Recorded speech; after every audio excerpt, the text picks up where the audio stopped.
À la fin de cette vidéo, tu vas avoir des bonnes bases pour débuter le Shih-Sao.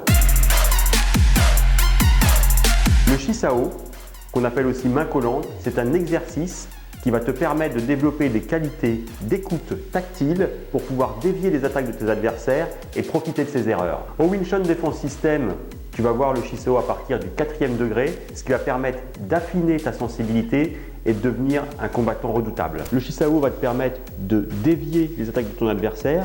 Une fois que tu vas être à distance, de chercher les trous pour attaquer et le submerger d'attaques. D'accord? Donc je vais te montrer avec Xavier. Admettons, il m'attaque.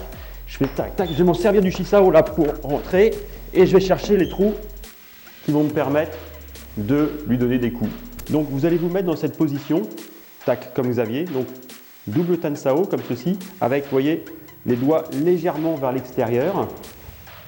La position, c'est colonne vertébrale droite, le genou légèrement fléchi et légèrement vers l'intérieur comme ceci, ce qui permet d'avoir une certaine stabilité. Si je le pousse, vous voyez, il peut résister. Okay, le partenaire va se mettre comme ceci en Fuxao et va légèrement, vous voyez, pincer comme ceci pour tendre le muscle qui est ici, ce qui va permettre, vous voyez, de sentir si jamais le point vient vers la ligne centrale. Vous voyez, si le point vient vers la ligne centrale. Je me mets comme ceci, d'accord? Premier exercice, je vais venir sur le centre avec mon coude, comme ceci, vous voyez? Ce qui va lui permettre de développer, détends-toi, tac, un bon Sao. Et dès que je vais relâcher, vous voyez, dès que je relâche, il revient en Tan Sao. Ok? Et ça, on peut le faire jusqu'à temps qu'il se détende. Donc, ce qui est important quand vous faites ceci, vous voyez, vous gardez les épaules droites, tac. Le coude doit être plus haut que le poignet, ok? Et quand, vous voyez, je vais faire une main, je mets la pression, c'est le coude qui vient sur le centre et je mets une légère pression vers son centre, ok? Et je ne vais pas te donner un coup de poing, ça ne doit pas dépasser. Une fois qu'il est comme ceci, je ne cherche pas à aller plus haut. On reste au niveau des poignets, souvenez-vous que c'est un exercice. Dès que je relâche un peu la pression, boum, il revient en Tan Sao, légèrement comme ceci. Quand je vais lui faire une attaque droite, alors normalement, tac, bouge pas, quand je fais une attaque droite, ça va toucher, d'accord? Là, le principe, c'est que lorsqu'il va sentir que je viens vers lui, il va légèrement monter son Tan Sao, ce qui fait que je ne peux plus le toucher. Vous voyez? Tac, quand je suis ici, tac, légèrement, pas trop, vous voyez, comme ceci. Ça suffit, pas plus que ça. Voilà, comme ceci. Là, je peux pas le toucher, d'accord? Je suis ici, paf. L'exercice suivant, je suis ici, et non, faut bien garder le coude vers le bas, d'accord? Tac, voilà, ça suffit. Je peux pas toucher, d'accord? Tac. Et il doit accompagner à chaque fois légèrement, comme c'est un léger amorti, il accompagne légèrement mon bras, vous voyez, et ses doigts doivent être légèrement vers l'extérieur. D'accord? Je suis là, tac, tac. Avec le premier exercice, on cumule les deux, donc ici, au centre, je viens ici, au centre, au centre. Donc la suite, c'est lui qui va faire une attaque vers le centre. Et on va commencer avec cette main, d'accord? Tu me fais une attaque vers le centre, vas-y, avec cette main-là, tac, avec un point, tu peux serrer ton poing, voilà. Et moi, je vais faire un Jump Sao. Jump Sao, vous voyez, c'est le coude qui vient vers le centre. C'est mon coude qui descend. Quand je suis ici, vous voyez, il me fait mon attaque ici, par ici, et je fais ceci. D'accord? Et tout de suite, on revient. Ce qui est important, là, une fois qu'il l'a fait, vas-y, fais-le, tac, c'est qu'il revienne tout de suite. Pourquoi? Parce que s'il ne revient pas, c'est moi qui attaque. D'accord? Donc, voilà, on recommence, vas-y, tac, ici, et tu reviens tout de suite. Et moi, je me remets comme ceci. Et on revient à la position initiale. Donc, on était là, tac, tac, tac, tac. Il peut aussi m'attaquer, voilà. Ouais, vas-y, voilà. D'accord? Quand tu veux, attaque-moi encore, tac. Encore, tac. À partir du moment où je suis au centre, vous voyez, il ne peut plus me toucher. C'est fini. Vous voyez, c'est le principe de la ligne centrale. Moi, je suis au centre, donc il ne pourra plus me toucher. Par contre, moi, boum, je peux le toucher. Ou boum, je peux le toucher. Alors, regardez, une erreur qu'on voit souvent lorsqu'on pratique du Shih-Sao, c'est lorsqu'on fait la poussée vers le centre, le coude reste comme ça, et vous voyez, après, il reste son bras comme ça. Alors non, il faut redescendre tout de suite, tac. C'est soit Bon Sao, soit tout de suite Tan Sao. Il redescend, et lorsqu'il redescend, il faut qu'il fasse bien attention, parce que c'est à ce moment-là, vous voyez, s'il reste entre deux, s'il reste le coude légèrement levé, boum. La suite, c'est la même chose, sauf que plutôt que m'attaquer ici, il va mettre un coup de paume vers mon visage. Ok? On est comme ceci, et il met un coup de paume vers mon visage. Et moi, pareil, je viens, vous voyez, au centre, comme ceci. D'accord? Encore. tac, tac. Le fait de venir au centre est amplement suffisant. S'il continue, vous voyez, ça ne me touchera pas.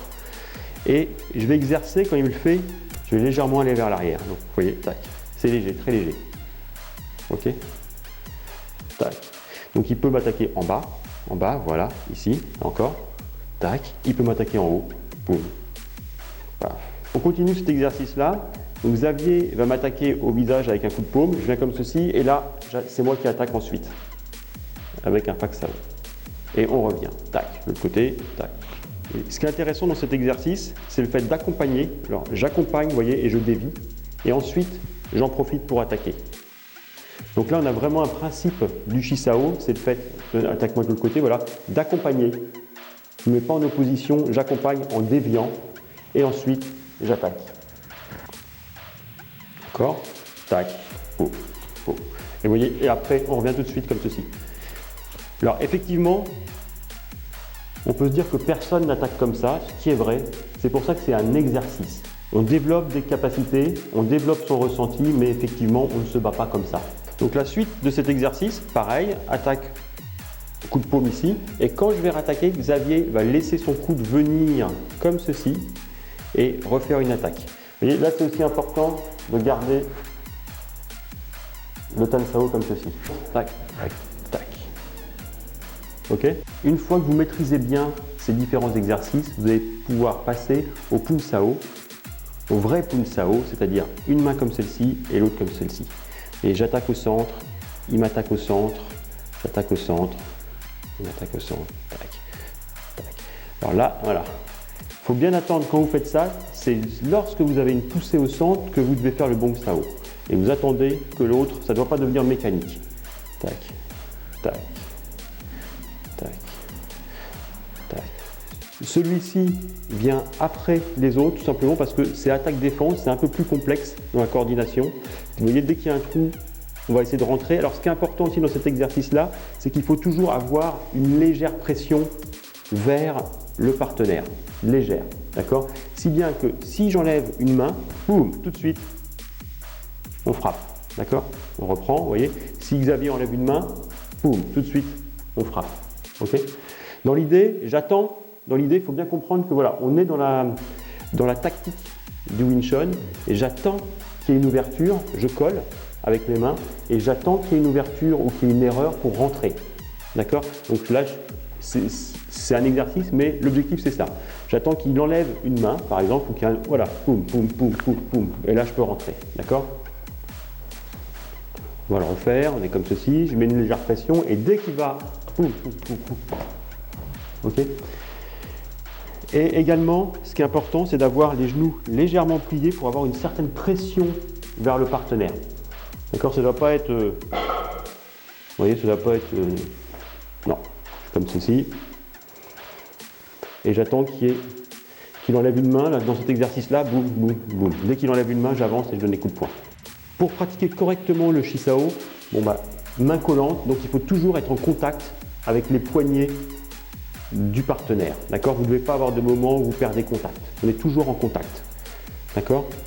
Et on exerce toujours une pression vers le partenaire. Ça, c'est très très important.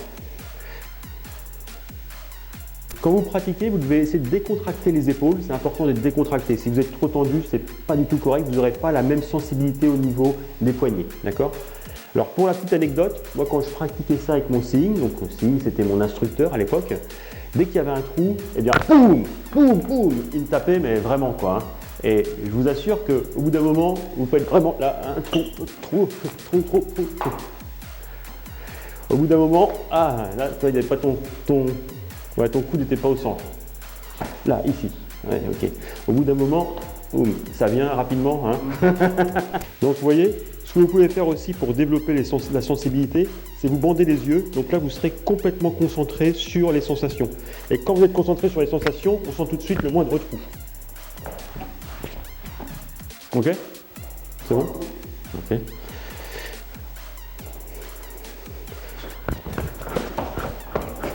Donc là, vous avez des bases pour commencer à pratiquer le Shisao.